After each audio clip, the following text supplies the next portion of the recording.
Lepo pozdravljeni v jubilejni 40. epizodi AS podcasta. Moje ime je Tine Zupan. Danes bomo nogometno filozofirali. Z mano sta moj sijamski dvojček Denis Šme, živijo. Živijo, Tine. In sveži nogometni penzioner Mustafa Nukić. Musa, lep pozdrav. Zdravo, hvala za povabilo. Musa, če začneva, tvoje ime.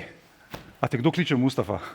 Jaz ne poznam nikogar v Ljubljani, če bi mu rekel Mustafa, bi vedel, se to ti, če rečem Musa, vsi vejo, za koga gre. Ja, imam srečo, da imam tako ime, tako da vsi vejo, kdo je Mustafa in da je v bistvu mogoče samo en v Ljubljani, ki igra fuzbal. Tako da, ja. Ime sem dobil po mojemu pradediju, no, na kar sem zelo ponosen. Ime me je kar dosti zaznamovalo in vsi me poznajo. Sicer v zadnjem času me vsi kličejo Nuka, to se je začelo z neko z Olimpijo. Predtem so me klicali Musa, tako da mešano, kar sprejmem oba ta vzdevka. No. Mustafa pa me predvideval. Tudi doma ne. Mama, ko je bila kaj jezna, je rekla Mustafa. Sem vedel, da je bilo nekaj narobe. To sem vedel. Ja. Ok, začnimo z vprašanjem, ko vse zanima. Zakaj si bil tokrat v offsajdu?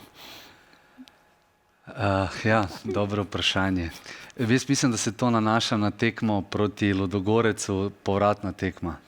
Na tej tekmi sem bil, če se ne motim, 5krat, če ne 6krat v offsajdu na tej tekmi.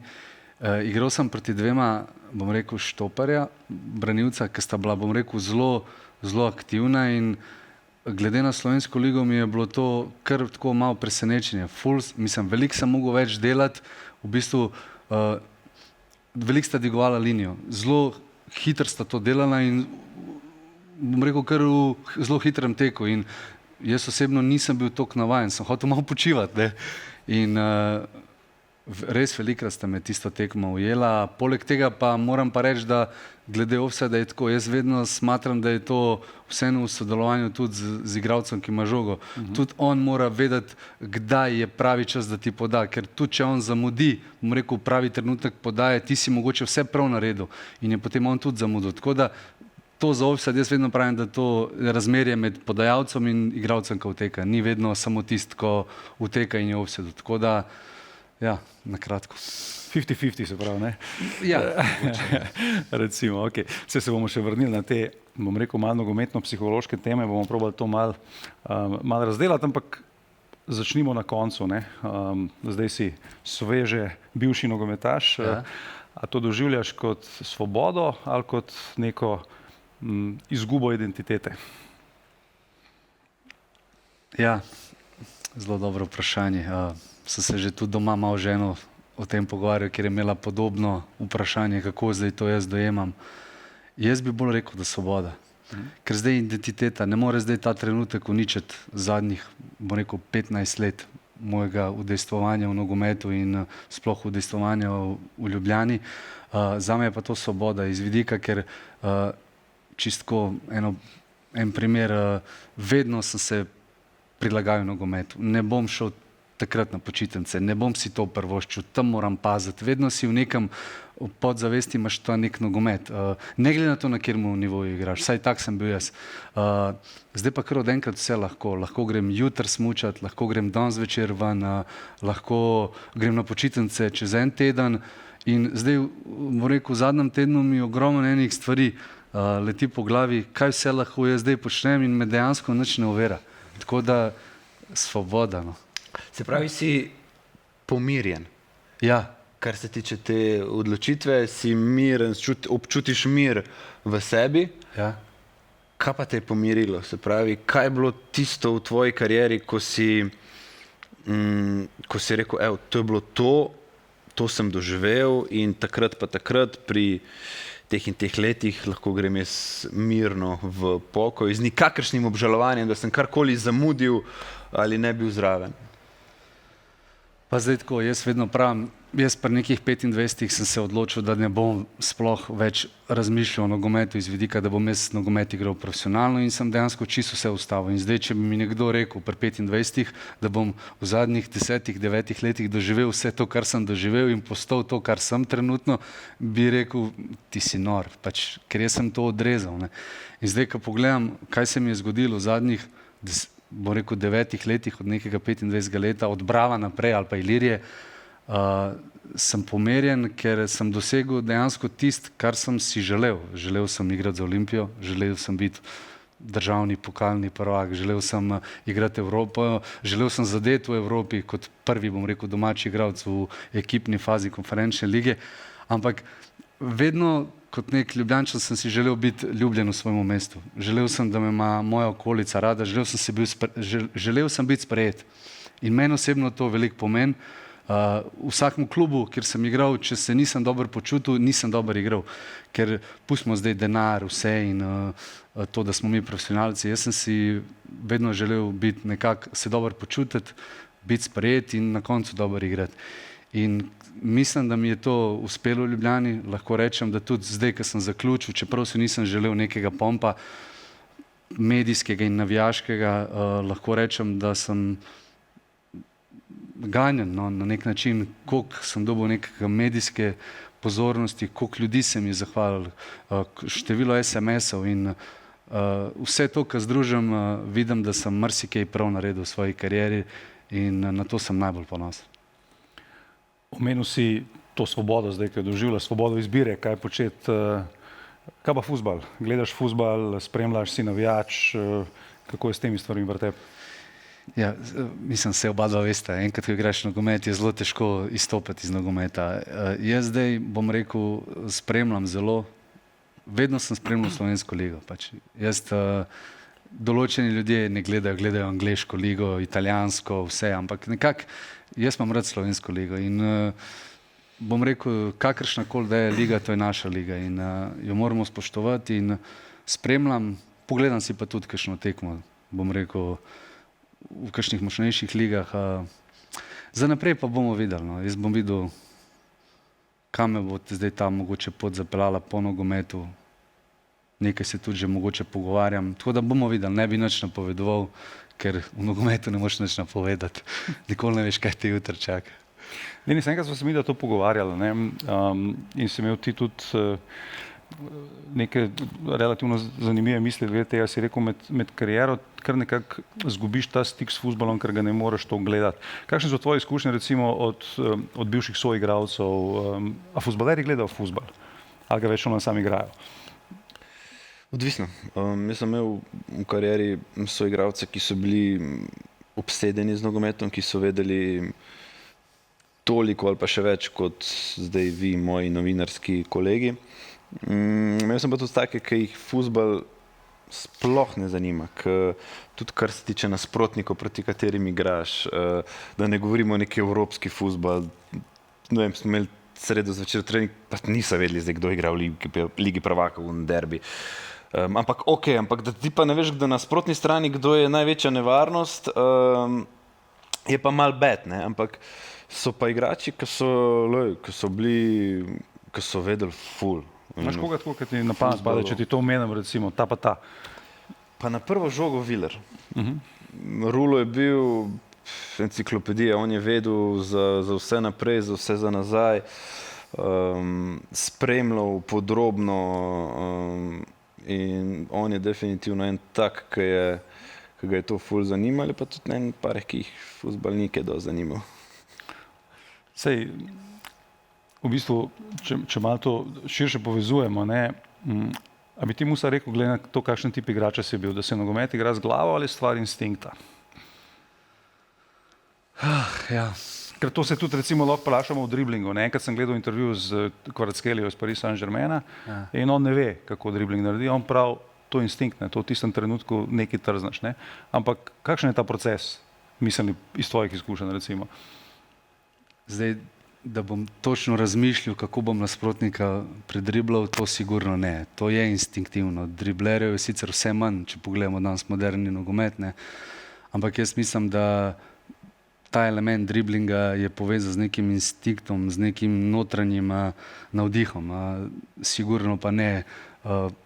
Sigurno ne razmišljaš, kako boš predriblal igralca čez točno 2 sekunde. To se zgodi v trenutku.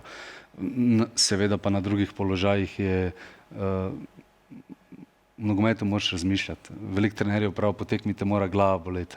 Tako da nekaj je na tem. No. Zdaj pa pri driblingu pa je pa po moje to čist instinktno. Kjer je zadnji dribler slovenskega fuzbala, ki se ga ti spomniš, ki ti prvi pride na pamet? Mislim, jaz bom rekel, kar se tiče driblinga, Sebastian Cimerotič. Bal sem se tega odgovora. Ja. Ne zato, ker bi bil Cime slab dribling? Ne, lažem se, opravičujem. Tjaž Begić. Aha. Tjaž Begić mi je zelo všeč. On je igralec, bom rekel, ki je predrzen, ki me je mogoče v določenih elementih spomnil na Sebastiana Cimerotiča, ta dribling, ta lucidnost. Tako da Tjaž Begić. Ker zato, ker smo se večkrat smo se pogovarjali, slovenski fuzbal ne ustvarja več driblerjev. Samo šablonske igrače, ne? Ja, se pravi, slovenska reprezentanca, zakaj sem rekel, da sem se bal tega odgovora Cimeta, niso imeli tipičnega vingerja. Beni Verbič je bil v zadnjem obdobju eden redkih vingerjev, ki jih je slovenski fuzbal naredil. Vemo, da zdaj na Euro je igral Peki Stojanič na eni strani, na drugi strani Jan Mlakar, Lovrič, kakorkoli. In to od enega Cimeta 20 let nazaj, da nismo enega res driblerja naredili, ki bi zaznamoval neko ero, neko obdobje slovenskega modernega fuzbala, je slabo, ker smo malce bliže Avstriji kot nekatere druge balkanske države, ampak še zmeraj smo mi v osnovi Balkanci, ne? Še zmeraj bi ta dribling, ta fora, ta cuk bi mogli imeti, ker mi v rokometu imamo driblerje, mi v basketu imamo driblerje v svojih poklicih, ne? Mislim, te neke igralce z magijo. Tukaj ta slovenski fuzbal pa vse se je podredilo te pragmatičnosti. No? Ja, sicer se strinjam. Pozabil sem tukaj Josipa Iličiča, čeprav on ni klasični dribler, on je v bistvu igral z idejo, v bistvu igral s pasom, čarovnik. Ampak čisto ta dribling Cimerotič, mene vse, kot sem rekel, Tjaž Begić. Ampak jaz bi to tudi mogoče povezal s tem, da kje se naučiš ti driblati?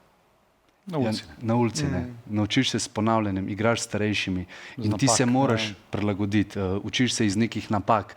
Zdaj, mi smo ves ta proces odraščanja igralcev in, bom rekel, formiranja igralca smo preselili na klube. In v bistvu in na individualne trenerje, kar je zdaj zelo moderno. Zdaj, če nimaš individualnega trenerja, je konec.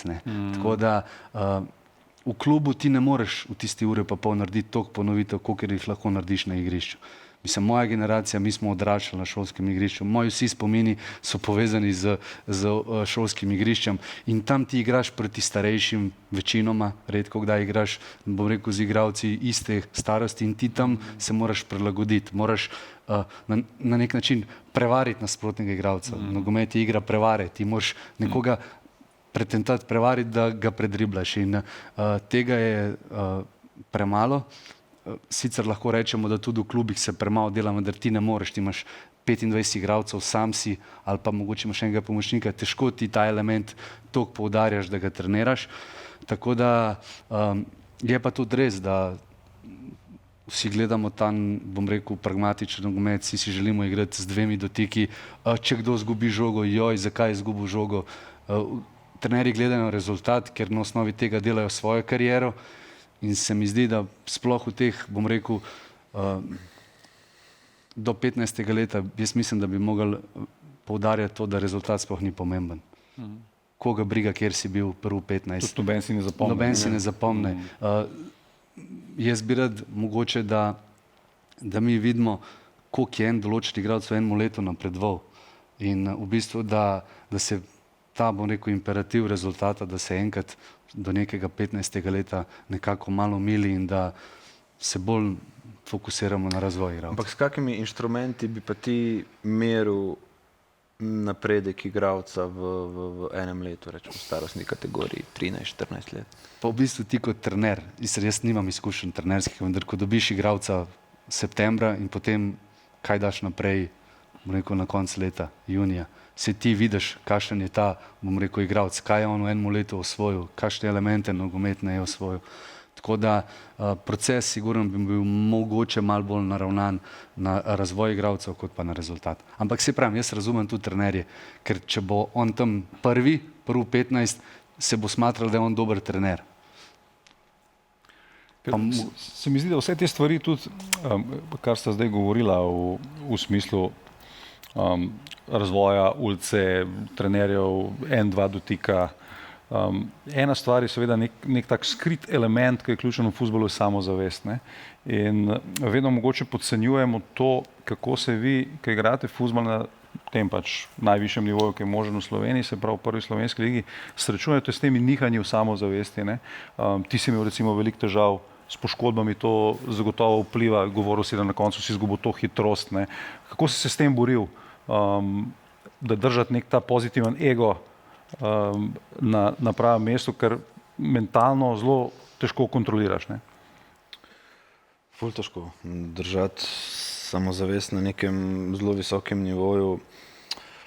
Jaz nisem bil tak igrač, da je bilo to meni dano, prirojeno. Jaz sem samozavest gradil skozi neke dobre nastope, dobre tekme, posledično neke dobre občutke in potem si ti samozavestnejši. Po pa, kad ti padeš ven, pol je pa to problem. Jaz sem bil tudi takrat v tistem obdobju v Mariboru v taki situaciji, takrat je bila ekipa na top nivoju. Pravi, jaz sem bil zunaj, ker je ta ekipa igrala Ligo prvakov. Ti gledaš, ti fanti igrajo proti Liverpoolu, igrajo evropske močne tekme proti Sevilji, ki jih ti gledaš po televiziji in so tudi tu, a veš, in ti prideš pol nazaj po poškodbi in tako obremenjen s tem, a bo kolen zdržal, a bo tetiva zdržala, a bo zateklo, a ne bo.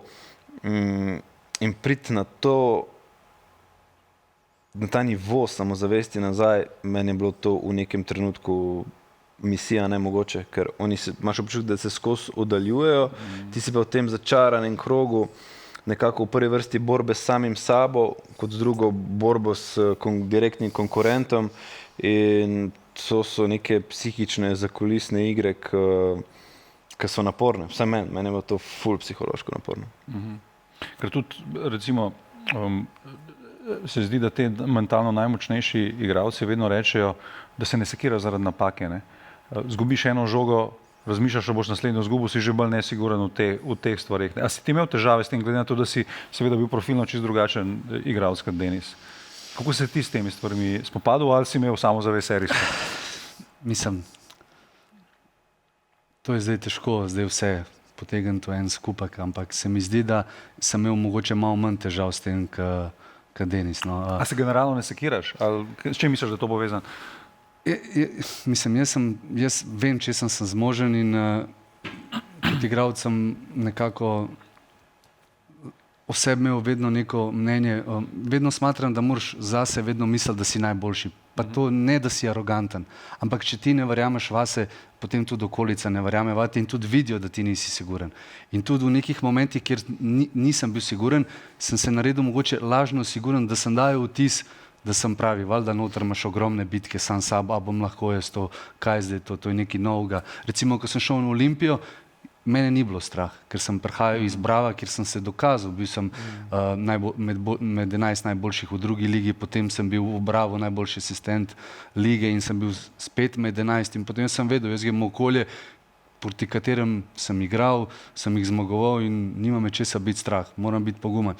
Je pa sigurno, če bi bil ta preskok večji, če bi jaz zdaj šel nekam v tujino iz Brava, v bistvu neko še težje okolje, sigurno bi tudi sam imel večje borbe, ampak generalno lahko rečem, da sem bil v celotni svoji karieri zelo samozavesten. No. Ne glede na to, v kateri ligi sem igral in nekako je bila to mogoče moja največja moč, no, da sem bil dosti samozavesten. Podobno, takrat je bilo malce drugače na začetku tvoje kariere, ko si prišel v Koper, ne? Ja. Jaz se te spomnim, tako, takrat si bil ti mlad igralec, si pri druge lige si prišel? Ne, jaz sem prišel iz Triglava, iz prve lige. Iz Triglava v ekipo, ki je bila res huda. Ekipa, ja. To je bilo noro. V špici so bili Milan Ostrc. Ne. Ga ni bilo več. Štromajer je bil v Švici, Jaka Štromajer. Igralci, ki je bilo res, in ta preskok, ne. Ja, tudi Bravo Olimpija je preskok, valjda. Ampak Triglav Koper je, mislim, da takrat bil velik preskok. No, in potem tudi dojemanje igralca, ki pride iz nekega okolja. Ne. Naprimer, jaz pa sem takrat še bil anonimen igralec v Kopru. Nuko drugač sem doživel, ko je prišel iz Triglava v Koper, ko je prišel iz Mure iz Brava v Olimpijo. Ne, a veš, tako kot je rekel, ti tudi veš, Pikolino, ta Nuka je ful dobro že v Bravo zgledal, ja, tle prišel kot pojačanje in ga takoj dojemaš čist drugač, kot pa nekega anonimneža, ki pride ali iz druge lige, ali pa ga še ne poznaš. Ja, tako da iz tega vidika absolutno. Mislim pa, da je tudi napadačem malo lažje, ker oni imajo feeling, oni so tehničari, a veš, oni bazirajo iz tega. Oni imajo nek šmek, neko samo zavest že na podlagi tega, Štopar more pa delati. Veš, Nuka tudi, ko ni v formi, naredi en hakel, dvigne tribuno, razumeš? Ti lahko na tribuno samo žgeš, ne? Ja, celo teko, da se priješ. Veš kaj je zanimivo je, ker pa ti igraš proti napadalcu, jaz tako sem čutil, ker sem jaz bil ful samozavesten na primer desnem boku, kako začutiš energetsko nesamozavestnega vingerja. Ful ga začutiš, prvo zaradi tega čutenja samega sebe, ker veš, da ko mi čakaš, da dobiš žogo, da ga dvigneš in pol tudi mal njegova govorica telesa, da se mal ustraši nekih situacij, da ne pride več tako po žogo, istočasno pa začutiš frajerja, ki pa že zaradi te energije, zaradi te aure, si malo opa, kaj me zdaj čaka ob sprejemu, ne. Kako se je v tem najmočnejšem Mariboru to dogaja, ko so novi igralci prihajali? Si videl fante, ki so prišli, pa jih je to okolje požrlo? Ja, ful, tega je ful, zato ker tam ni prostora bilo za adaptacijo. Ne. Takrat v tistem mojem času je Zlatko predtem naredil eno ful dobro potezo, če se spomnite, ki je naredil drugo ekipo v Vržeju. Se pravi, Peki Stojanović, Dino Hotić, Luka Zahović, Vuklišević, to so fanti, ki so šli pri mladincih v Maribor, v Vržej, so se tam privadili druge lige in potem prišli nazaj že ful boljši igralci, kot pa če bi eno leto igrali mladincev. Ne. Ampak ja, tudi jaz sem prihajal iz tistega obdobja, v takem obdobju, ko naprimer nam se je Koper razpadel in je potem Zlatko potegnil mene, Palčiča in Rahmanovića v Maribor. Niti ne zaradi tega, ker bi nas tako nujno potreboval vse tri, ampak ker je pač si takrat lahko to privoščil, tri talentirane mulce, ki imajo že nastop v prvi ligi, potegneš, pa vidiš, ne. Maribor je takrat bil v tej situaciji. Vem, da Rahmanović je na primer imel ful težav, on se takrat ni znajdel, pa je v Kopru bil ful dober, Palčič je imel težave s poškodbami, tako da absolutno ni samoumevno, da se ti v takem okolju znajdeš. V Olimpiji je teh primerov še ful več. Vem, da si tudi dosti se pogovarjal o tem fenomenu igranja z Milovom Novakovićem, ne? Da je tudi to pač v bistvu doživljaš nekega tazga svojega igralca skozi neko straho spoštovanje in si dejansko težko sproščen, ker je tudi pač energija v nasprotni smeri. Noben te od teh igralcev ne bo pričakal v takem klubu za rdečo preprogo, ne? Veš kaj, jaz sem ta fuzbal skozi moje odraščanje sem doživljal z dvema generacijama. Prva je bila 2000-2002 Evropsko svetovno prvenstvo, ki kot otrok to doživljaš popolnoma euforično in so to pač idoli, ki jih ti v Panini albumu zbiraš od Zahovića, Čimovića, Cimarotića do vseh teh legend. Potem 2010 pa že kot nek igralec, ki že mal, takrat sem imel 14 let, ki ti je mal že jasen fuzbal, ampak še zmeri to ikonično doživljaš, ne, a veš. In ko sem jaz prišel v Maribor, ko je prišel Novaković, meni je bilo to, wow, istočasno ga spremljam še reprezentanci, to je ta respekt sem jaz čutil ful na treningih, a veš. Jaz na treningu sva se znova ful pokrivala in jaz sem ga mal čuval, mislim, a veš, mal ga respektiraš ga mal, a veš. Zdaj, če pride nek nov unok na Olimpiji, ki so prihajali kar neki vseh koncev, pa klepneš ga. Si ko bi čakal, da ga dvigne. On ga klepneš, kaj te briga, razumeš? No, pa da roko, pa jaz kaj za roko mu udariti, mu primiti, a veš, ta dinamika je ful zanimiva. Jaz sem takrat imel 22 let, no, je bil že takrat v izteku svoje kariere in to je bilo meni ful fascinantno. Musa, če se vrnem malo na mentalni del, en podatek sem najdel na Transfermarktu, lahko da ne drži, ker tvoja kariera je šla čez različne lige, ampak odkar si se znajdel na tem prvoligaškem nivoju, nisi zgrešil penala, ne? Nikoli. Saj tako je zapisano Sem. tam. Sem, kje? Zgrešil sem ga v Sežani, mislim, zgrešil v Branu mi je v Okej. Sežani. Ligaška tekma. Ligaška tekma, ja, se Okay, spomnim. to je edini, ki se ga spomniš. Edini, ja. Tu transfermarkt ni več tako zanesljiv. Da, vidiš, ali pa sem jaz slabo. Spomnim se zelo dobro tega penala.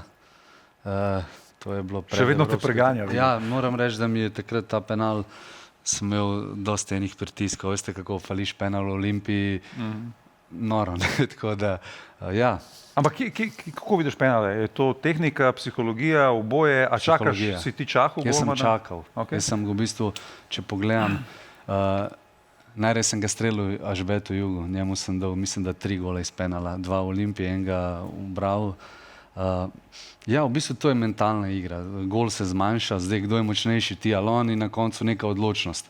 Vedno pa, kadar sem se nekako premislil v zadnjem trenutku, sem malo zgrešil ali pa mi je branil. Tako da se mi zdi, da moraš biti čvrsto odločen, kam boš strelil in udariti, tako kot si pač si dal cilj. V kakršnem koli trenutku, če malo zgubiš fokus ali pa nit, ali pa se spremeniš odločitev, iz mojih izkušenj ne gre v gol. Tako da je zanimivo. Koliko ti je tle renome vratarja, kako vlogo ti igra pri tvoji Pa samozavesti? niti ne toliko, iskreno. Jaz penal, Tako še raj, da je tako. jaz pa še raj, da je dober. Bravo, bravo, Ja, jaz sem, naprimer, proti Mariboru sem najraje streljal penal. Ko je bil penal, sem tako Naprimer, ker Handa je en ta golman, ne? Handa, Ko pol gola Jasmin, pokrije, ne? ja. Jasmin, Ja. Kadanič na penalih, Ne vem, meni je ta odgovornost vedno bila všeč. Rad imaš pritisk, Rad imam pritisk in se pravi, spomnim se tekme doma, smo igrali proti Mariboru in mislim, da je bil penal, takrat, ko sem jaz zadev pa odločil. Jaz se spomnim, ko je bil penal, vsi so mene pogledali, noben ni prijel žoge, da bo streljal. Ker veš, kako je, penal, če zgrešiš, si bedak, če pa zadeneš, sem jak. Ne, jaz sem jo zagrabil, tako sem vedel, jaz ga bom dal 100% in sem ga dal. Tako da ni pa sigurno enostavno penal zadeti. Ko gledaš pred televizijo, vsi mislijo, da je pa gol je tako velik. Pa celo življenje brcaš to žogo, ne? Sploh si pa ne predstavljam na kakšnih evropskih pomembnih tekmah ali pa na svetovnih prvenstvih. Po moje se to zmanjša na... No, jaz bom povedal eno zgodbo, fascinantno. Enkrat sem poslušal pred kratkim en podcast, ki je bil gost Owen Hargreaves. Ja. On je znan po tem, da nikoli na tekmovalni uradni tekmi ni falil penala, ne? Pa je bil zadnji vezni. In on je razlagal fenomen izvajanja penalov na finalu Lige prvakov, mislim, da bo 2-8 v Moskvi, Manchester United, Chelsea, se pravi na penale je United zmagal, Katerius podrsne, znamenita scena. In Hargreaves je rekel prvo, ljudje si ne predstavljajo, ne, kaj se tebi dogaja v glavi, kaj iz centra hodiš Ja. v šutautu, ne, do pike, da boš izvajal, in je rekel, vmes se ukvarjaš s to vprašanji. Odločil sem se, kam bom streljal, skozi sem streljal isto, a bom zdaj streljal isto. In pol je on še v kotu očesa videl bivše svoje igralce, ki so Petru Čehu, ki je bil na golu isto kot Handa ogromen, kazalo, v katero smer skozi strelja. Ne. In pol je on rekel, prehajam do tistega, ubija me to, a bom zdaj šutnil tako, vmes sem si že premislil, bom raje obrnil. In pol je rekel, šutnil sem tako, ker sem skozi štuteral in sem dal gol. Ne. Ampak te neki psihološki momenti, ki se ti dogajajo, so lahko brutalni. Ne. V tem smislu. Tako da penal je, se mi zdi, nek tak poseben element. A si ga ti kdaj udaril v življenju? So ti pustili? Jaz ga v življenju nisem udaril. Bil sem enkrat zelo blizu v superpokalu z Mariborom, Koper-Maribor. In je bilo tako, šlo je že čez 5, a veš, 6, 7, tam 8, 9 v šutu je bilo. In Še ti pa golman. ja, in tako gre, ne vem, kdo je šel, mislim, da Merti ali nekdo pred mano udariti in jaz tako, fuck, stari, če Merti zdaj ne zadene, pa sem jaz naslednji. Samo boljše vprašanje, koliko jih je Naredil, povzročil? koliko jih je naredil? Ja, valjda, kot štoper, kot branilc, sem par penalov naredil, takšnih in drugačnih. A si ti kdaj vrgel za kaženega? Ampak Najbolj da nuka se ni vrgel za imaš penal. kakšno tehniko, ki lahko predlagaš mladim našim gledalcem? Enkrat se spomnim na Olimpiji, nisem neki, bom rekel, velik simuliral, ampak eno tekmo smo igrali proti Radomljam in v bistvu izpadali tako, kot da je nasprotni branilec mene pohodil, v bistvu sem pa jaz njega pohodil in je sodnik piskal penal. Tako da, Vara še ni bilo, ne? ja, takrat Tvoj čas. sem dobil penal, sem ga pol še streljal in sem zadev, tako da evo, recimo, to je en dogodek, ki se spomnim, da sem dobil penal, tako bom rekel, na Lepe mogoče oči. en čuden, na lepe oči. Ja, žal. A so taki igrači, ki si omenil, ki se malo mečejo, čuvajo ščip, a so taki najbolj neugodni za čuvati? A imaš ti kakšnega v glavi, ki je bil najbolj neugoden tvoj nasprotnik tako v karieri? Ne spet ta. Ja, iz Kopra se spomnim Saša Aleksandr Živec, Okay. Ja, ki spomnim je se. bil v Gorici pa v Domžalah. Mi smo takrat tako pred Domžale imeli take full borbe skozi. Mali, zvrki, tehnično full dober, hiter, ni se držal čist krilnega položaja, prehajal noter na sredino, nisem mogel te direktne igre imeti 1-1, ker je meni full bolj pasalo, da sem ga ob stranski črti imel enega igralca. On mi je definitivno en tak, ki je bil neugoden. Eleke, močen, zvrk, Henti, Mendy, vsi te temnopolti zaradi svoje fizike, zaradi atletskosti. Noro, kar se pa tiče napadalcev, Musa Dembele. Da se navežem na Musa, močen, k bik. Res, Sorry, Musa, ne ti. ki ne moreš zraven prideti. Ja, parih je bilo hudih. Ti pa štopari, imaš kakšnega tazga odvratnog? Mislim, odvratno, ne vem, če bi zdaj lahko rekel, da mi je kakšen bil odvrten. Nisem maral štoparjev, ki so me tepali skozi. Nekako, če je bil kdo res tako agresiven, da je se skozi želel kontakt z mano, sem rad bežal od njega. No. Zdaj, da bi kakšnega izpostavil. Nežna duša. Ne? Ja, ne, nisem maral, da mi je skozi bil namen, pa da me je skozi. To me je kar iritiral.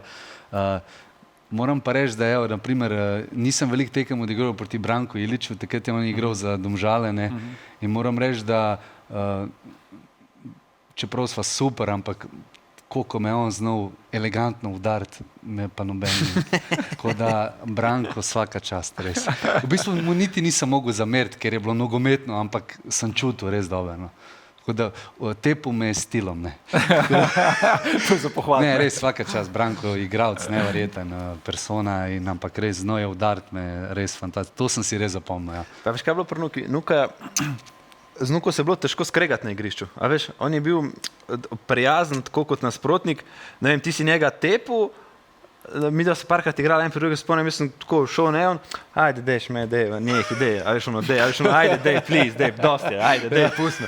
A veš, ful tako dobričina kot nasprotnik, ne, veš, ko imaš neke, ki se zakači z njim, pa je to prav una retorična, psihološka vojna, jebanje vsega po spisku, gaziš en drugega, no, kaj bi prav, no, dej, no, dej. Dejš meni. Ja, dej, prav, dej, neki, no, tako, v tem si ful dobro. Še en tak kontrast, ki je vedno zanimiv v fuzbalu. Recimo, če damo en primer, ti si največ tekem v karieri odigral pod Dejanom Grabičem, ne, na tem nivoju, ampak tako, ti kot profil nogometaša, pa Dejan Grabič kot njegova nogometna ideja, nista lih najbolj tako, da se skladata. Ne? Se pravi, njegov fuzbal je bolj kontroliran, obramben, ti si igrač navdiha. Kako se je to pri vama spajalo? A sta imela veliko takšnih in drugačnih iskric?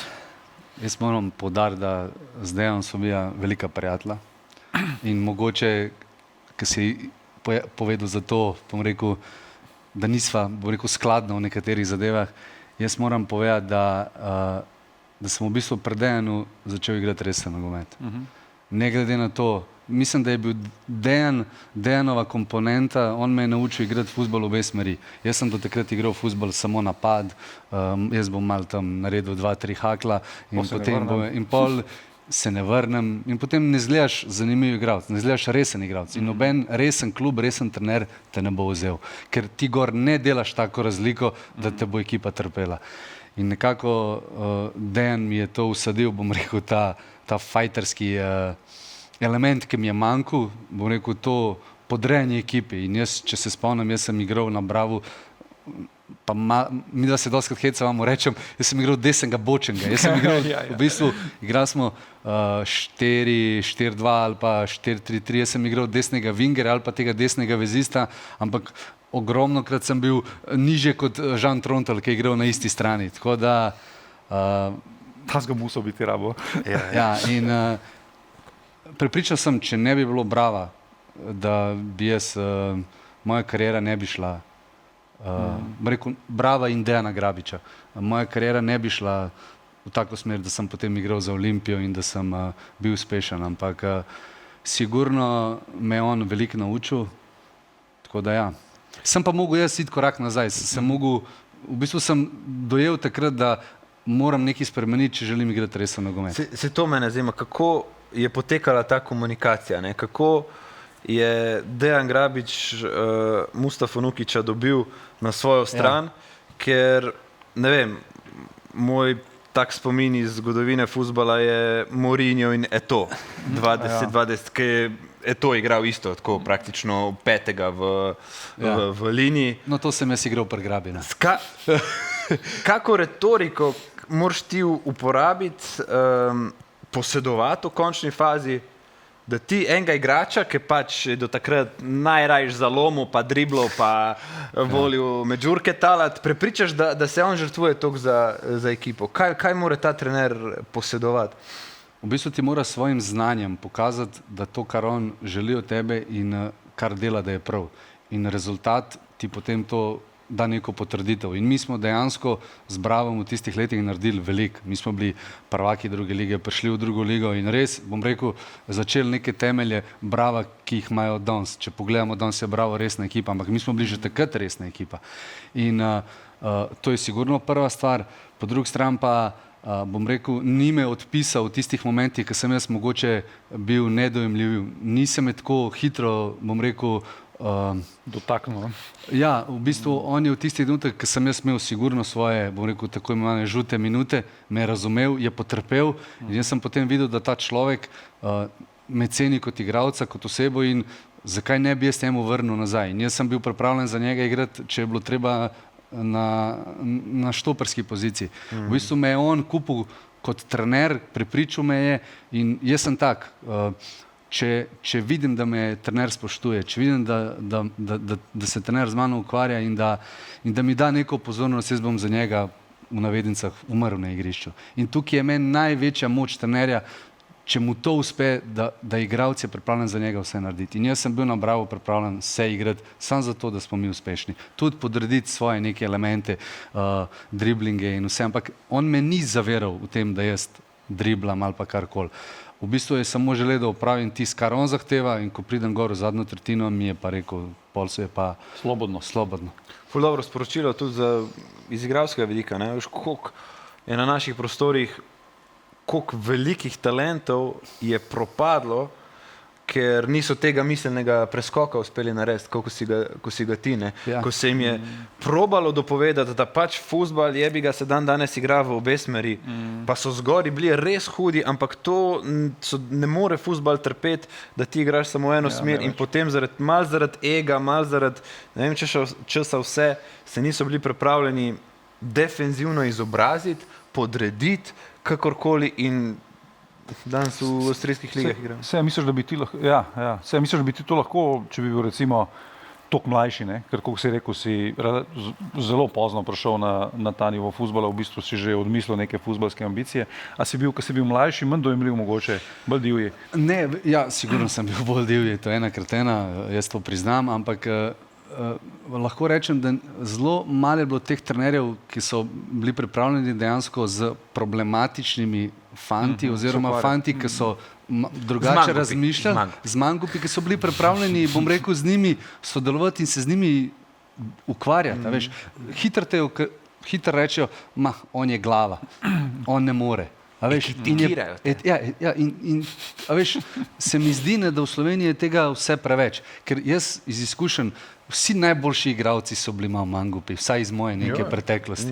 In zdaj, če mi njih hitro etiketiramo in jih v bistvu zavržemo, slovenski bazen je pa zelo majhen. Mi smo v bistvu mogoče potencialne najboljše igralce pri 17 letih spustili in jih, bom rekel, zavrgli, zato da so igrali mogoče tisti pridni, ki se podredijo sistemu in ki potem nimajo tistega nekaj več, kar je potrebno v tujini. In če pogledamo v tujini, kateri igralci se najbolj spoštujejo, kateri igralec slovenski je, bom rekel, največ dosegel. Ja, Mangup iz Kranja, Josip Iličić, ne. Podobna zgodba takrat iz Interbloka v Maribor, ne. Tako. Isto na to forum. Zato se pravim, prehitro obsodimo, bom rekel, igralce premlade in Sigurno je treba, glede na to, da nas je toliko malo, je res treba vsakmu igralcu dati priložnost in se z njim ukvarjati. No. To je nekako moja izkušnja. Še ena stvar, ki sem jo najdel na Transfermarktu, pa zdaj mu več ne verjamem, ne? Nikoli nisi dal gola v Olimpiji. A to drži? Ne, ja, skoraj da drži. Ja. Sem pa asistiral, mislim, da zelo velikrat. Takrat v tisti sezoni Milanu Tučiću sem asistiral proti Olimpiji. Mislim, da celo zadnjo tekmo, ne vem, če se spomniš, si ti igral, smo zmagali 3-0. Zadnjo tekmo sem dvakrat asistiral Milanu. To pa 5-0, nisi 5-0 tudi bil? 5-0 sem bil, ja, 5-0 sem bil isto prisoten, ja. Na desnem boku. Na robu svojih 16. Ja, ne vem, če sem sploh v 16-metrski prostor prišel. Ja. Oba sta na takšen in drugačen način v relativno podobnem obdobju doživela ta kaotični svet ljube Olimpije. Ne? Denis, šola življenja, Olimpija, veliko ti je dala v smislu predvsem, bom rekel, neke karakterne, ljudske rasti, glede na to, da si doživel takšne in drugačne borbe, ampak vedno poudarjaš, da kljub temu kaosu je pač ta klub nekaj, ki ne moreš ga primerjati z ničemer. Poseben klub, da nek kolektiv uspe tako kvalitetno funkcionirati v takšnih kaotičnih okoliščinah, to je meni fascinantno. Se pravi, to, kar smo mi takrat doživljali na Olimpiji, to ne doživiš v tretji ligaški klubi, kar se tiče neke organizacije. Bravo, sosednji klub, videli smo, kako deluje eni, kako drugi, pa oni so bili gledali organizacije svetovna leta pred nami. To je bilo popredalčkano, cak, vsi pravilni, vsi isto oblečeni, vsi pravočasni, vsi pa to pri nas tam.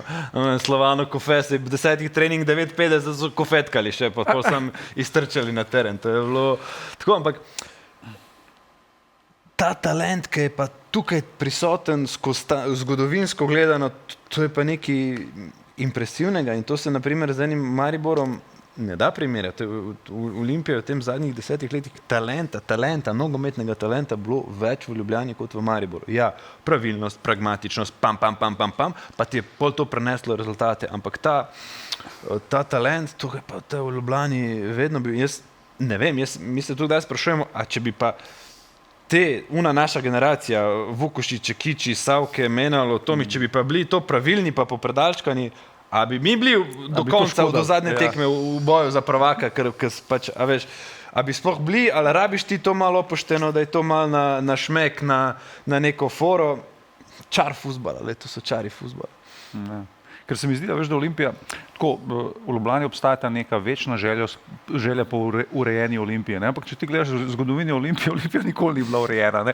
In ti si zadnjič zanimivo rekel na tem RTV-ovem podcastu, kjer si gostoval, si rekel, dobri rezultati vse skrijejo, ko so slabi, vse prija na plan. Ne? Ampak se mi zdi, da pri Olimpiji to nezadovoljstvo folka z vodenjem kluba nima veze niti z rezultatom. Ne? Da se folk dejansko več ukvarja s tem, na kakšen način je klub voden, kot da bi se dejansko ukvarjal z nogometom. Ne, v Ljubljani se držimo parole, lahko je biti dober v urejenem okolju.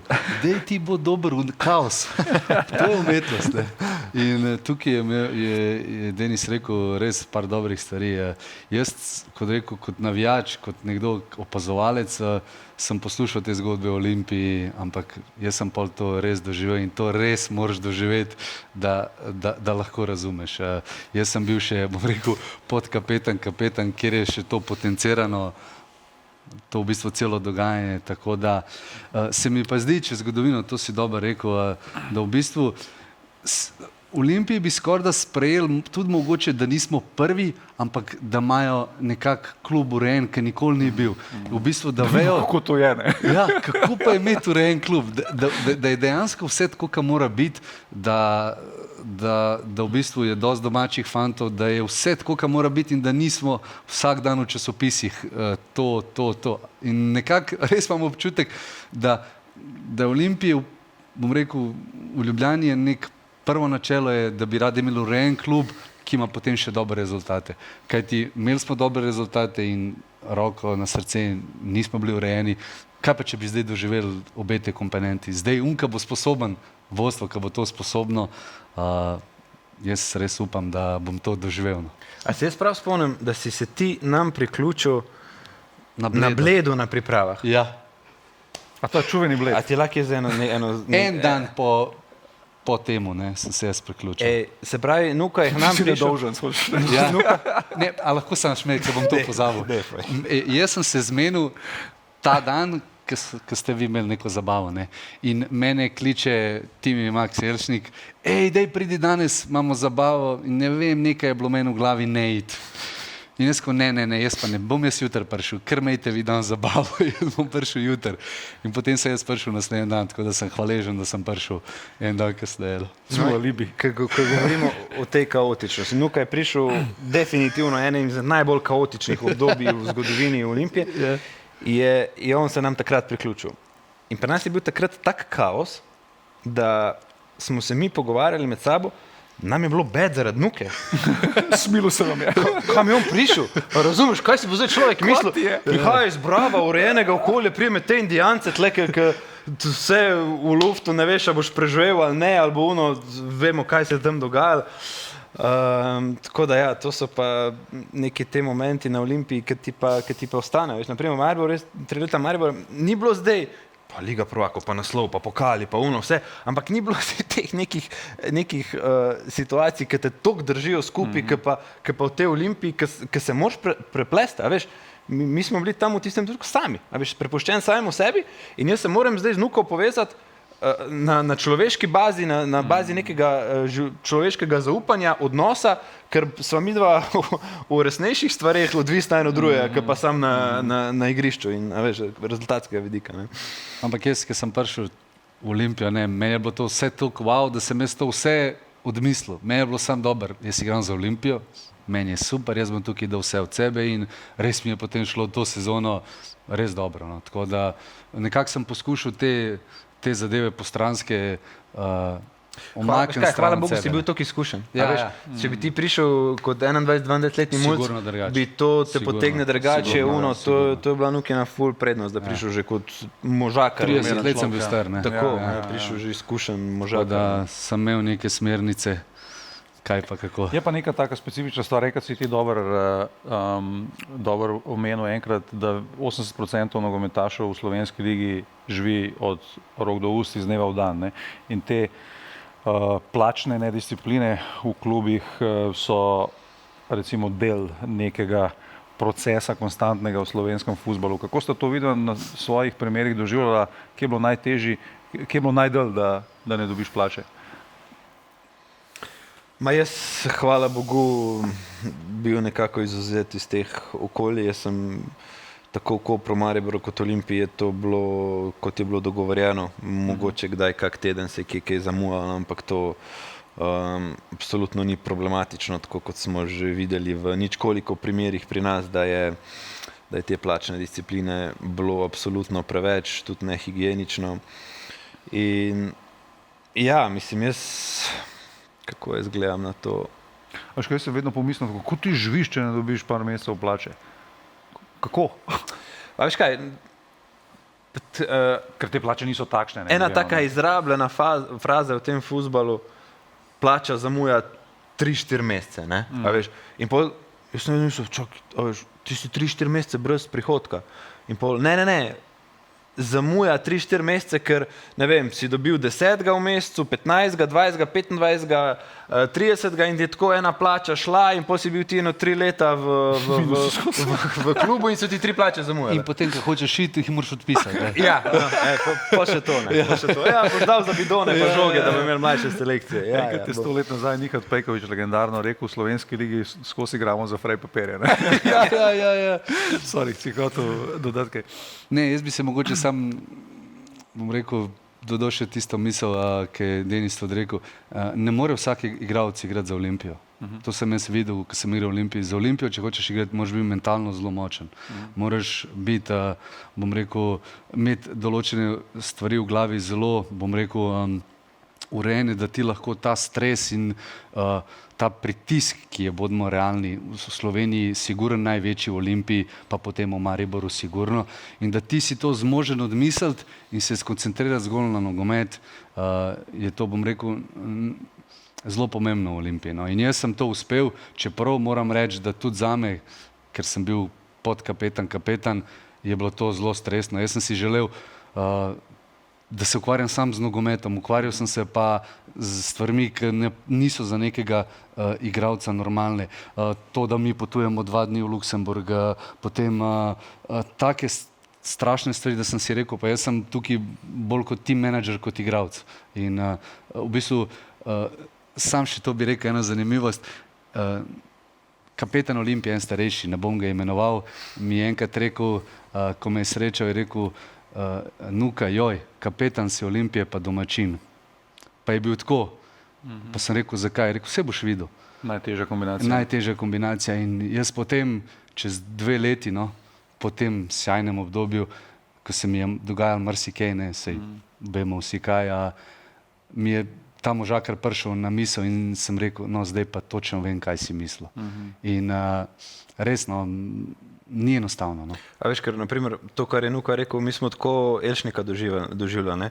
Tim je full hitro dobil kapetanski trak, tam še v dobi Mandariča in ko so se dogajale vse te spremembe, ko so tudi plače začele malo zamujati, ker je bilo negotovost prisotna, je Tim je bil veliko gor na sestanku pri teh ljudeh, predvsem teh novih ljudeh, ki so pol prišli in ni bilo denarja, ni bilo plače, veš, in mi smo delali krivico Elši, da smo na njega izvajali ta pritisk, kdaj bo plača, ne? Kdaj bo plača, a veš. In Timi tudi kot 21-13-letni fant gre gor, oni avtomehaničari mu prodajo neko pričo, da bo to zdaj samo što nije, in pol Timi pride nazaj nam prodati in spet mi Time zahaklamo, jutr bo, a jutr ni. Ja, v bistvu jaz sem bil tudi doskrat v tej poziciji in potem ti hočeš, bom rekel, ti braniš interese ekipe, imaš neko kapetansko funkcijo in to res hočeš početi korektno in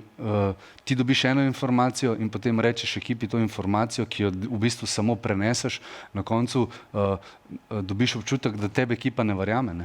In izpadeš ti, bom rekel, slab in se začne krhati neke stvari, in potem razmišljaš, pa čakaj, jaz želim samo dober. In potem na koncu tudi ti plačaš ceno, ki si, bom rekel, ta kurir, in nekako na obeh straneh in na igralski strani mogoče določeni ljudje ali pa igralci smatrajo, da jim ne poveš tako, kaj je, po drugi strani pa strani uprave si ti ki prihaja se boriti, pa težiti, v bistvu pa ti sam delaš to, kar moraš početi kot kapetan. Ker zame bi bilo sporno, da se kapetan ne bori za ekipo. In jaz sem to delal in očitno tudi plačal celo za to, ampak meni ni žal v nobenem trenutku. Jaz pa imam neke svoje moralne vrednote, ki so diametralno različne od trenutnega vodstva Olimpije, tako da jaz sem ponosen na to in tudi kako sem gradil ta odnos med njimi pa med ekipo, je sigurno bil zelo kompleksen, ampak vidim, da sem to počel dobro, kajti odziv ljudi in Ljubljančanov je precej dober in ljudje vejo, kaj sem počel in zakaj sem se boril. Ker veš, naprimer, biti kapetan Olimpije je ena ful dobra šola za potem neko menedžersko kariero v nekem podjetju ali pa biti politik. To za magisterij ekonomije. Politik neki, a veš, ker ti si, oni ti v bistvu izrabijo, ti si njim kot neko orodje, a veš, orodje upravi, da te oni malo cek namaže in pogreš ti pred občinstvom, pred svojo slačilnico in pol ti njim obljubljaš, k politiki vse uno, in jutr bo plača, pride jutr, ni plače. In potem spet oni nabijajo, tvoje ljudstvo te nabije, da spet ti greš gor in spet... Ne, je zelo kompleksno in moraš biti zelo močen in moraš imeti pri sebi neke moralne vrednosti, ki si jih držiš in od katerih ne odstopaš.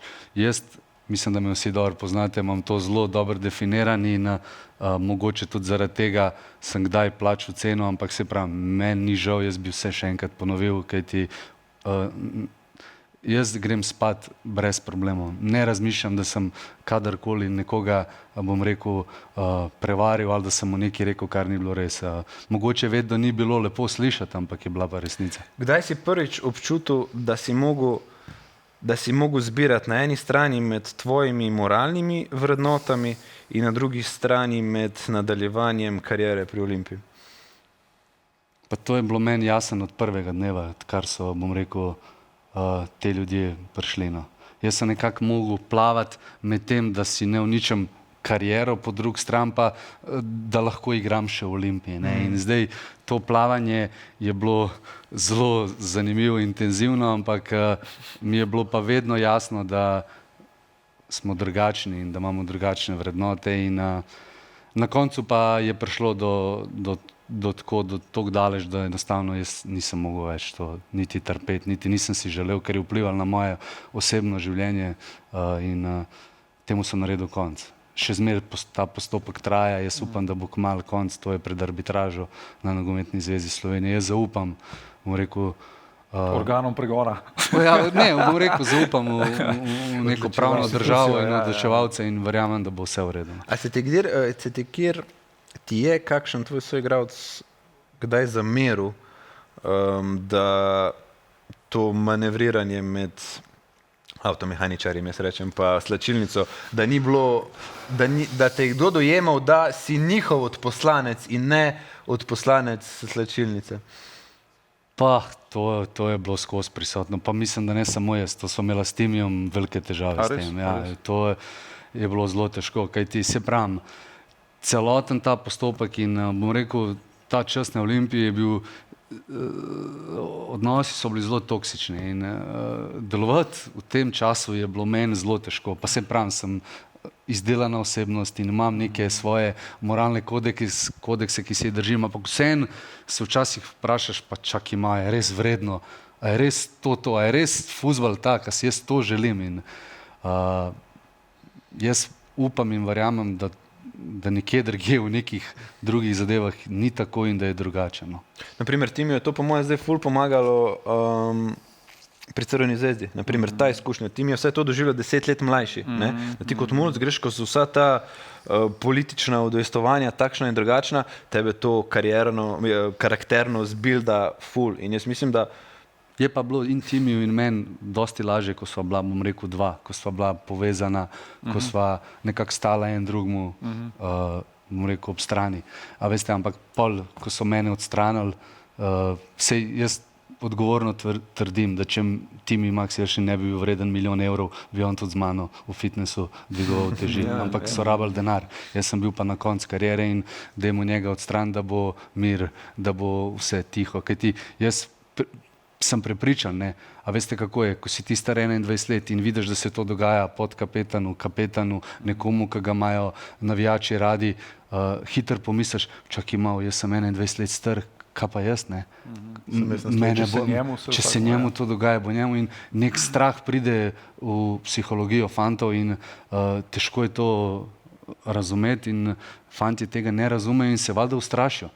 In jaz upam, da ni bilo preveč traumatično za njih to obdobje in da so se nekaj naučili in da bojo v karieri svoji mogoče, jaz upam, da se jim marsikaj ne bo dogajalo in da bojo imeli bolj mirne poti. Ampak se pravim, ne bi pa preveč o teh zadevah, sigurno bo še veliko možnosti za pogovor o Olimpiji, glede vodstva mene, da se jaz, bom rekel, izpovem. Pa ne samo jaz bi si želel, da se tudi marsikdo drug izpove, a veste, sej Denis je tudi Tukaj imamo 4 stole, tako da prostora je dovolj. Ampak ja, jaz Olimpiji želim. Knjige se bodo pisale. Tako, knjige, jaz Olimpiji želim vse najbolje, jaz jim želim, da so najboljši, da so prvi. Olimpija je moj klub, jaz bom vedno navil za Olimpijo in upam, da nekoč se vrnu v Olimpijo na nek drug položaj. Ne bi pa rad zdaj šel v neke, bom rekel, medijska podpihovanja, kaj ti se pravim, želim, da je v Olimpiji mirno, da se imajo dobro, da nimajo nobenega razloga, da lahko rečejo, zakaj jim ne gre. Da so samo oni odgovorni za to, če jim gre ali pa če jim ne gre. Tako da je pa tudi postopek še pred arbitražo in jaz upam, da bo kmalu končan, da se ta zadeva poglavja v mojem življenju konča in da sem svoboden še na potenco. No se pa, recimo če končamo to temo na tak malo drugačen način, ne bom rekel zabaven, ker je ni, ampak recimo tvoj začetek konca Olimpije sovpada s človekom, ki bi ga zdaj ljudje radi videli na selektorski poziciji, radi bi, da je premijer države, predsednik države, da nas zastopa v tujini na diplomatskih misijah Albert Riera. On na koncu je tebe odrezal iz ekipe v določenem trenutku Pa v bistvu, ja. in neka uradna, mal sicer izmikajoča se njegova razlaga je bila, da slabo treniraš. To se je dal pač razbrati, če razumeš. Kako si ti doživljal vzpon in padec tega odnosa in pač to, kar se ti je na koncu zgodilo? Pa mislim, da ogromno so, bom rekel, na ta odnos vplivali tudi, bom rekel, odnosi v klubu, odnosi med upravo in med trenerjem. A veste, ko je Albert Riera prišel, jaz sem prepričan, midva sem imela fantastičen odnos. Jaz sem ga zagovarjal na vsaki, bom rekel, novinarski konferenci. Tudi tako so se veliko pogovarjali, ker ti njemu je bilo izjemno težko. Takrat so ga Dragonsi, če se ne motim, so imel zelo slab sprejem in veliko sva, bom rekel, komunicirala, ampak a veste, ko ti deluješ v okolju, kjer se ne razumeš z direktorjem kluba, s predsednikom in je vse tako, bom rekel, zelo toksično, potem tudi te vse moti. Jaz mogoče tudi v določenih momentih ga nisem več tako hvalil, kakor prej, ne, ker ti... Niš po razloga več. Mislim, ne, da nisem imel razloga. Jaz danes trdim, da je on fantastičen trener. Ja, jaz, ne glede na to, jaz nisem tip, ki bo rekel, zdaj midva se nisva razumela, zdaj bom pa jaz o njemu govoril vse grdo. Dejstvo je, da je on dober trener. Jaz se z njim v marsičem ne strinjam, vendar ogromno stvari dela drugače in zgleda dela prav. Zato pa pravim, siguren sem, da je marsikaj vplival na ta odnos iz vidika kluba, ampak od Riere sem se dosti naučil in zanimiv trener. Če bi bil ti na poziciji Radenka Mijatovića, bi ga zdaj poklical in povabil k sodelovanju za glavnega za selektorja slovenske reprezentance? Zdaj, to je zelo dobro vprašanje. Iz vidika strokovnosti sigurno ja. Zdaj pa, jaz mislim, da Riera na igrišču bi sigurno naredil neke premike. Zdaj, je pa res, da je on trener, ki zelo rad ima kontrolo nad svojim igralcem vsak dan. In zdaj, kako bi on deloval, da v bistvu on igralce ne vidi po en mesec ali pa 2 meseca, da ne ve, kaj trenira in kako bi on v tako hitrem času njih naučil neke svoje zakonitosti, ker pri njemu so zakonitosti, ki se jih moraš držati, če želiš igrati. In kako bi on v tem kratkem obdobju to implementiral v ekipo, to bi bilo po moje velik izziv. Po drugi strani se pa vprašam, za ta njegov, če bi njega vzel za trenerja. Jaz menim, da kratkoročno sigurno na rezultat ne bi bil takoj. Če se spomnimo Celja, on je imel tudi na začetku v Celju precej težav in je mogel selekcionizirati ekipo, je mogel nekako jih prisiliti, da mu verjemejo in da delajo to, kar on želi. Kako bi to njemu uspelo iz vidika Slovenije in bom rekel, ko ne bi imel rezultata prve tekme, ali bi ga medijsko že takoj napadli, ali bi imel podporo medijev, zveze in vsega, ali bi mi sprejeli, da bi na začetku imeli slabše rezultate, zato da bi mogoče čez 3 leta imeli dobre rezultate, to je zdaj veliko vprašanje. Je pa tudi on trener, ki ne samo, da ima rad kontrolo nad igriščem, on ima tudi rad kontrolo nad marsičem drugim, ne. Naprimer? Pa v Celju, jaz mislim, da on odloča o ogromnih stvareh iz vidika kluba, kako se bo klub okrepil. Kjer skret papir kupijo. Kjera čistilka sme prijeti gor do robo. Tako da, ali bi lahko on to na nogometni zvezi počel? A veste, je to zelo veliko vprašanje in zanimivo. Iz vidika strokovnosti se pravim, seveda ja, ampak kako bi on to vse upakiral v celoten sistem? Potem še finančno, če se ne motim, on v Celju ima plačo, ki ne vem, če mu lahko nogometna zveza ponudi. Tako da tukaj je ogromen enih neznank, ne moramo pa vedeti, a bi to delovalo ali ne, če ne poskusimo. Zdaj pa, jaz mislim, da na nogometni zvezi bojo že našli rešitev, mogli se bojo pa odločiti, kaj želijo gledati v prihodnjih letih. Jaz sem iz tega mnenja kot Nuka glede implementacije teh taktičnih zakonitosti, kako ustvariti Krničnika in Sešljarja znotraj reprezentance, kako v teh medprostorih vsa ta dinamika, da to na reprezentančnem nivoju ful zahtevno, v tistih oknih, mini oknih, ki imaš s par treningi to razložiti. Njegov plus pa vidim pri teh odnosih z igralci. Jaz Riere nisem uspel doživeti, jaz samo ko ga medijsko spremljam. Jaz mislim, da bi on šel v Madrid, pa eno buteljko z Janom Oblakom popil, ga dobi na svojo stran, pa bi šel drugim v Manchester, pa bi šel do Biola, pa bi šel do Vanje Drkošiča, pa malo v Beograd, do Elšniku in to.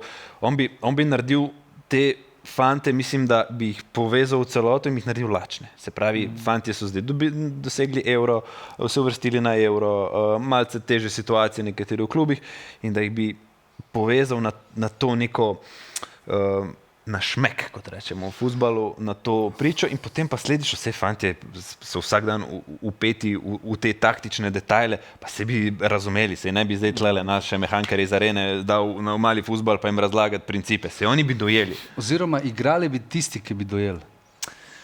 Tisti, ki pač se ne bi podredili oziroma ki ne bi bili njemu všečni, ne bi igrali. Pa ne glede na to, kako jim je ime, kakšen pedigre, kakšno zgodovino imajo. Vse pogledajte tudi v Celju. Mislim, koliko igralcev je pa on odstranil iz Celja. Veliko število. Igrajo tisti, ki mu pašejo in ki pašejo njegovemu sistemu. Tudi igralce verjetno, bom rekel, selekcionizira in vabi v Celje glede na profil, kateri potrebuje in, bom rekel, na karakter. Tako da, če pogledamo izjave določenih igralcev, Franko Kovačević, ja, jaz mislim, da če bi mu zdaj Riera rekel, da skoči z te stolpnice, on bi na glavo skočil. Ne? A veste, njegova največja moč, da odlično manipulira s svojimi igralci, pride jim v glavo, manipulira tudi z nasprotnimi trenerji, z vidika izjav, kjer je dostikrat kontroverzen, ampak jaz mislim, da on jim hoče priti v glavo.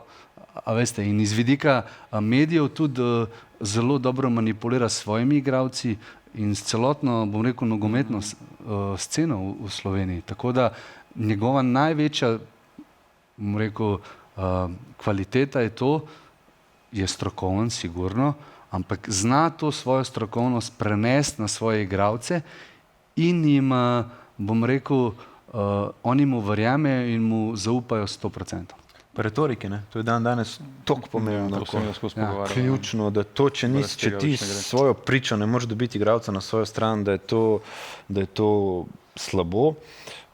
Se pa strinjam z Nuko in sicer bi pa z Riero tvegali veliko več razprtij znotraj reprezentance. Verjetno se kdo ne bi več odzval, verjetno bi se tukaj nakopičilo veliko več nekih nezadovoljnih igralcev, kot se je pri Keku. Kek je edino v teh 7 letih imel edino Zajca, ki sta se nekot nista našla, pa še to na račun,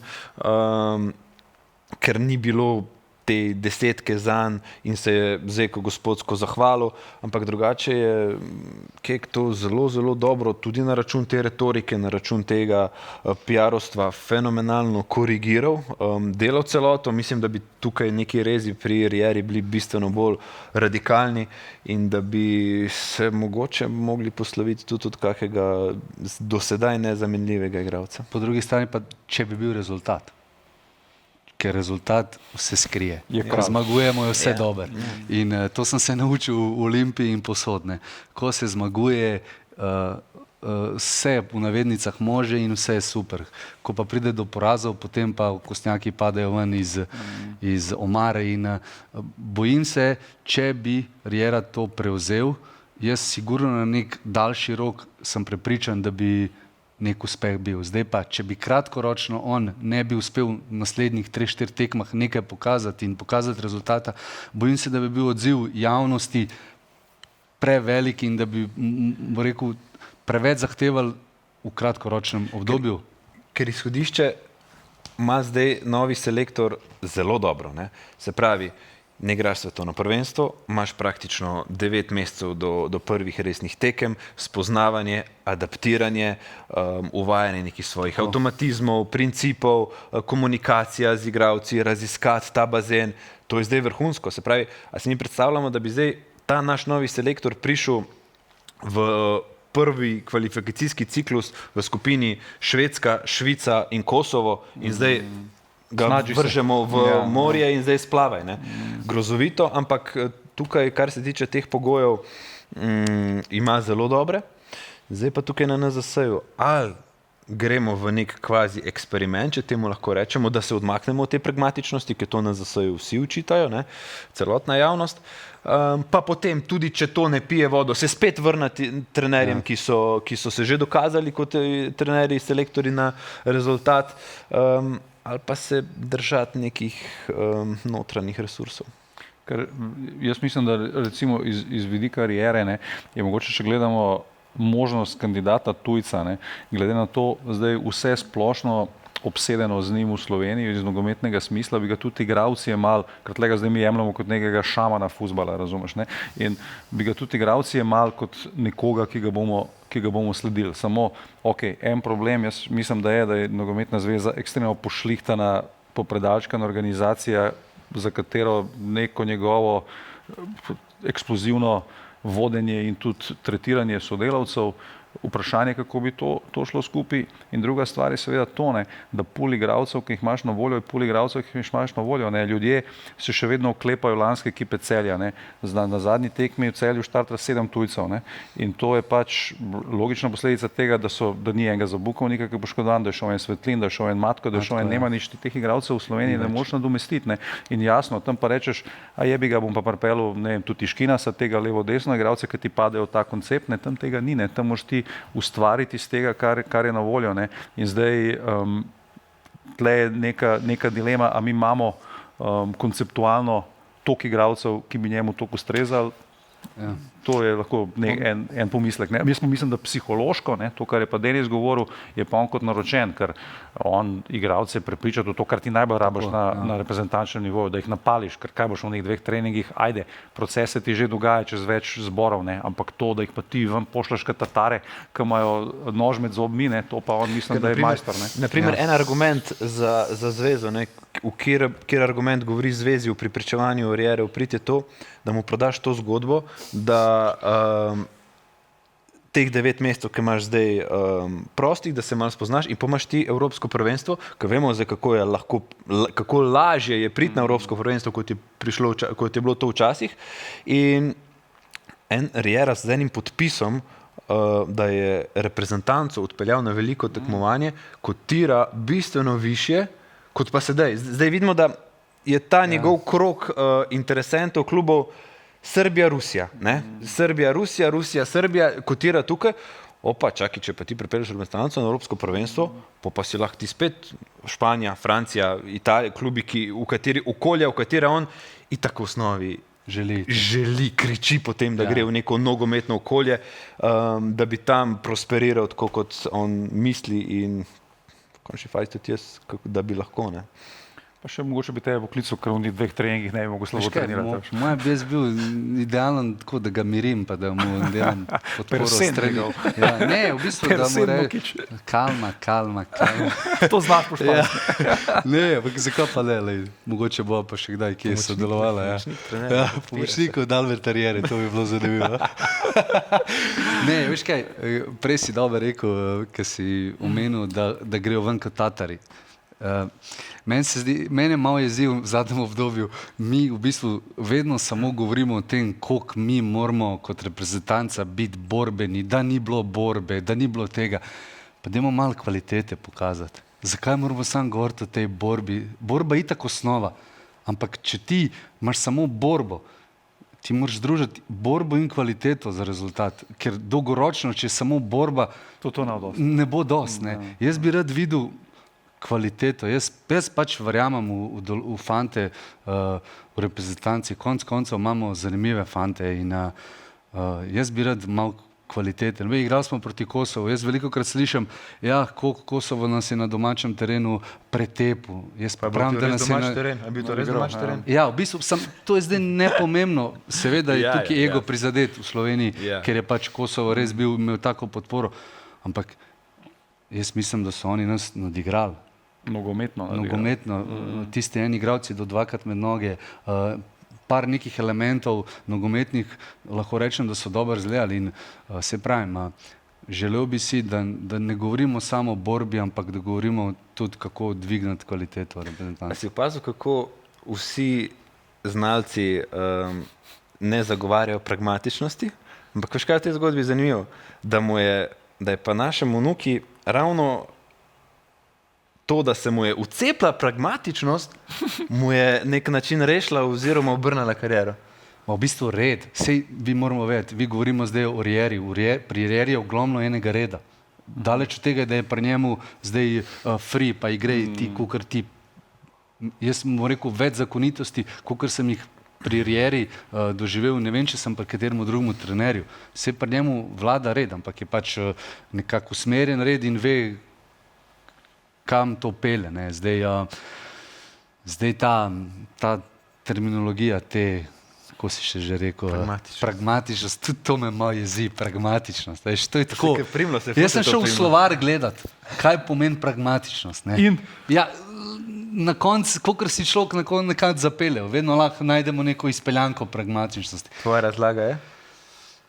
Ja, po moje, no, da iz tistega danega, kar imaš, da največ izpeleš. Da se pravi iz ponujenega, da največ iztisneš. Ne. Tako da na kakšen način je pa to, je pa čisto odvisno od tega, kaj imaš in v bistvu, kaj ti želiš. Tako da se tudi Riera je po eni strani pragmatičen, v neki svoji izpeljanki pragmatičnosti. Tako da ne bi zdaj to polarizacijo, ali igramo pragmatično, ali pa igramo tako Riera. Ne, preveč je te polarizacije. No, pa gremo k Sanchez, nekaj vmes. Sanchez je imel igro in bil je pragmatičen. Ja, kaj potem Sanchez prava smer z Olimpijo? Ne? To so grabini študenti od našega Grabiča. On gre pogledati v slovar, kaj pomeni pragmatično. Veš, da pri nas na Olimpiji šel kako knjigo odprl. Ja, ne, jaz sem šel, ker je bilo res prijateljev nobene. Ne, če je bilo to govora, vsaki druga beseda bila pragmatična, sem rekel, pa dej grem to pogledat. Kaj mi ljudje govorijo? Kaj mi to skozi to pragmatično smeče naprej? Ne? Ok, že delajo velik pritisk na nas, da smo že pri koncu, ampak jaz imam še mini, ne bom rekel kviz, ker to ni kviz, ampak mal v pogledu vajna individualne spomine iz nogometa in tako čisto preprosta vprašanja, ki zahtevajo odgovor, ki je konkreten primer. Kdo je najbolj talentiran igralec, s katerim si igral? Najboljši igralec, s katerim sem igral.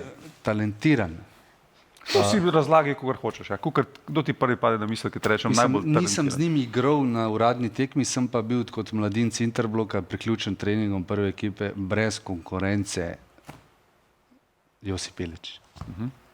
Denis? Pa jaz izhajam tukaj čist iz nekega občutka na prvo žogo. Meni, ko rečeš talent, jaz prvo spomnim na Leota Štulca iz Kopra. Odraščala so skupaj takrat še v mladincih, pač to je talent, to je on goli, surov talent, kar se tiče obvladovanja žoge, strela, nogometne inteligence. In vedno, ko dobim to vprašanje, prvo pomislim na njega. In ja, Leo je naredil lepo kariero, ampak jaz bi si želel, da bi še večjo. Če izvzameš sebe, kdo je bil soigralec, ki je najslabši treniral? Če izvzamem sebe, to so govorice, pustimo to. Te insinuacije in laži. Pustimo to. Kdo je najslabši treniral? Ko beseda jebi veter, mogoče. To pa je dobro vprašanje. Ampak, a mi verjameš, da se ne morem zdaj Če bi obral, da bi bilo prepovedano, je bilo slabo trenirati. Kot Tatari, ali kako si ti rekel. Ne vem, res ne morem, res se ne morem zdaj spomniti. Pa ne bi rad nekomu, bom kar rekel jaz. A boš zase glasoval? A je fair, če rečem jaz? Mislim, da je najbolj fair. Ja, ajde, da me ne bo kakšen bivši soigralec grdo gledal, bom sebe namočil. Mislim, da se bo ti bivši soigralec vsi strinjali s tabo. A imaš ti tudi njega, ali imaš še koga drugega v mislih? Ne, jaz bom pa rekel enega igralca, ki smo glih zadnjič sedeli skupaj v Dubočici in smo imeli to temo, in sicer Matic Fink. Viš, ko se začel smeti. V svojem drugem obdobju pri Olimpiji, to je bilo File, doktor. Trener. Ampak kaj je zdaj fora? Naš Matic je zaštartal drugo kariero, v kateri je zelo, zelo pomembna fizična komponenta in ni građevinac, ni nabal šteli, da ne bo kdo mislil. Branil bo naše meje, če domignemo. Tako, šel je v službo domovine in to upravlja perfektno, redosledno, se pravi, in sploh, a na treningu, se spomniš, kaj je nuka? Ampak, Ampak jaz poznam Finka, mi sva, bom rekel, od majhnih nog bila skupaj. Jaz bom rekel, v nekih mlajših selekcijah on je bil neverjeten delavec. Ja. Zato sem rekel v drugem obdobju. Ja, tako da mogoče tukaj zdaj na koncu je bil malo naročni, ampak ne morem pa reči, da je bil pragmatičen. Ampak ne morem pa sigurno reči za prej, je bil pa sigurno velik delavec. In tudi njegova karijera je bazirala na nekem delu agresivnosti in to je Matic dobro delo. Je pa res, da v zadnjem obdobju je bila malo ročna. Malo opustijo. Denis, najboljši lider, s katerim si igral?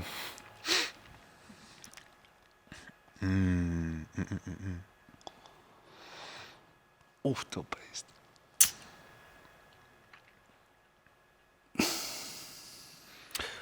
V Mariboru je bilo v tisti ekipi full vodi, liderjev. In sicer, veš kako, takrat v tisti šampionski generaciji ni bilo enega generalnega, ampak so bili tako full dobro razporejeni. Ne? Se pravi, v prvi vrsti Tavares kot kapetan, ki mu že itak pripada to neko liderstvo. Aura neka, ne? Ja, potem je bil tukaj Šuler kot nek poglavar obrambe, spet lider. Handa s svojim profesionalizmom, perfekcionizmom na golu, nov lider. Merti, profesionalec od glave do pet, Žele Filipović, mal Mangup, mal Uličar, mal lider na ta način. In ves ta skupek nekih liderjev je ful pomembno, tako kot Chelsea v obdobju pod Mourinhom, ker rekel Mourinho, smo v eni ekipi 7-8 kapetanov. Je rekel, pa mene niso rabili, to je bilo kapetanov svojih držav, to je čudo najvidjeno biti v take ekipi, ko ni vse na enem, ko ni vse, veš, da ni... Kaj pa Miroslav Čovilo v Kopru? Čovilo. On je bil pa lider, da si se v njem varno počutil. Ja, res, ja. A veš, on ne bo, da je pobral skoke na 3:05 je pobral skok, razumeš? On je bil pa še tak Srbin. Veš, in mislim, da sem se počutil top kot klinec z njim. Ampak ni bil zdaj to, kar je torej, ni bil zdaj galamu, ni zdaj Ampak je z dejanji. Tako, ampak ko sem enkrat nekaj zajebal, sem mislil, da me bo ubil. Vlastno rož, ubil me bo. Gotovo sem, ubil me bo. Tako, ful dober primer, ja. Ti zbereš njega ali imaš še koga misliš? Pa veš kako, jaz vedno pravim, nikoli v ekipi ni en lider. Vsaj jaz v neki svoji karieri nisem dojel, da je bil en lider. Vedno so bila obdobja, v katerih je določen igralec stopil ven in pokazal, da je nekaj več. Tako da težko bi zdaj izpostavil enega, evo, sigurno eden teh, ki je tudi mene, bom rekel, navdušil z neko podobo, je Čovilo, v takratnem Kopru, ki je, bom rekel, zelo težka garderoba, močni karakteri, ampak njega so vsi spoštovali. Ja. A se strinjava? Ja. In tako da, ja, na drug način, resmo, na precej bolj komičen, Tomič v Olimpiji, ne, Tomke, ne. A veš, tudi je bil lider, ampak na en drugačen način, s košalo je delal povezovalen. Tako da ogromno je tako nekih ljudi v moji karieri, ki so bili mogoče na nek način pomembni oziroma so mi dali nek dober zgled. Tako da težko bi zdaj res izpostavil enega. Ampak ključni in glavni faktor je pa igrišče. Res te lidere, ki sem... Moraš biti pravi na terenu. Tako. Res te lidere, ki sem našteval, naprimer, ko v določenem obdobju kdo od njih ni igral, se je tudi ta leadership mal usahnil. Ja, res je, ja. Ti ne moreš... To mora biti drugi golman lider. Tako, tako da igrišče kot prvo, da si tam od glave do v idealu vse, potem pa tako kot je rekel, vsak na nekem svojem področju doda nekaj. Tako da je ogromno teh bilo ljudi, vsaj v moji karieri. Najboljša slačilenca, v kateri si bil? Ni debate, to je bila slačilnica Olimpije z našim Tomičem. Jaz sem bila celo Cimra. To je bilo top. Hadžo je bil trener, to je bil stand-up, to je bilo toliko smeha, na te stand-up predstave, ko so zdaj, jaz sem bil na eni, jaz se nisem toliko smejal, ko sem se prenašel. To je bilo samo ironije, to je bilo nevalja, to je bilo maglej, ni da ni, to užival sem. To je bila tista generacija, ki je pol prišel čuveni Skender, pa se je vse začelo iti navzdol, ampak... Pa je vse po Skenderju. Doprej je bilo pa to... Tudi zate?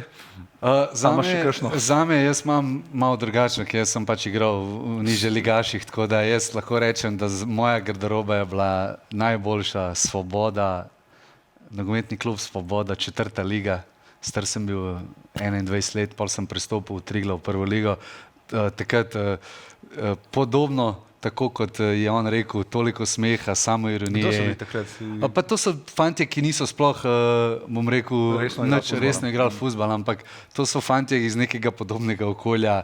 Tako da tisto leto je bilo meni eno najlepših let v nogometu, kjer smo se res igrali nogomet in vsak trening je bil dobesedno smeh in zelo sem užival. Moram izpostaviti tudi, ko sem prišel na Olimpijo, dokler so bili Vidmar, Tomič, konc koncev ti in Konec pač... koncev. Ja, ne. Tudi ni svetu. Ne, ampak tudi to je bilo meni zelo, ja. ker mi je bilo nekaj novega, pa zdaj na koncu na Slovanu. Moram reči, da sem to doživel. Fantastična garderoba, fantastični fantje, res kapo dol. Zame po vsem nekem stresnem obdobju, ko sem prišel v to garderobo, sem videl, da vse v fuzbalu je upanje in da so normalni fantje in normalni ljudje, tako da na Slovanu garderoba letošnja fantastična. Čudovita misel, da končamo. Hvala ti, Musa, res za družbo in upam, da kmalu spet.